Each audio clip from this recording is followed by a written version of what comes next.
présent à 7h53 le billet d'humeur de Thibaut Vidal. On revient sur ce qui s'est passé sur un vol de Ryanair.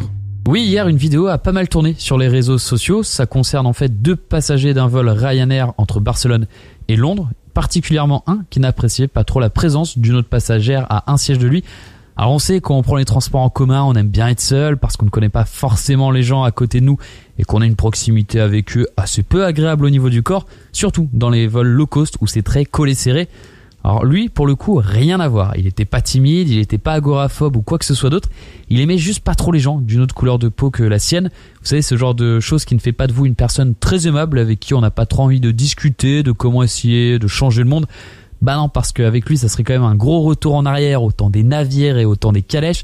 Alors déjà, que je trouve que les déplacements à bord des trams assez longs, franchement, les balades à cheval, c'est bien stylé en campagne ou à la plage sous un joli soleil d'été, mais tous les jours, ça va être vite gonflant. Ouais, parce que ça n'a pas l'air d'être quelqu'un qui élève foncièrement le niveau. Déjà, demander à une personne de changer de place pour sa couleur de peau, clairement, il a pas inventé le fil à couper l'eau tiède, mais le mec était assez violent, aussi bien physiquement que dans les propos. Alors après, si on voit pas la vidéo dans l'ordre, on peut se dire qu'il est sympa et lui dit que si elle ne change pas de siège, c'est lui qui va le faire. On aurait pu croire que la dame avait besoin de place pour ses jambes et qu'il s'en prenait au personnel de Ryanair. Mais non, ça aurait été bien trop beau. Bah ouais, car quand tu enchaînes avec un petit « Ne me parlez pas dans votre bip » de langue étrangère, espèce de stupide grosse animal qui produit du lait connu pour être la mère du veau et regardez les trains qui passent dans les champs, tu vois que le garçon est vivace d'esprit. Quand tu définis quelqu'un comme étant une mocheté de noir né hors mariage et que t'espères que quelqu'un va s'asseoir entre vous car tu ne veux pas voir sa salle, bip, ça met assez peu l'ambiance dans l'avion.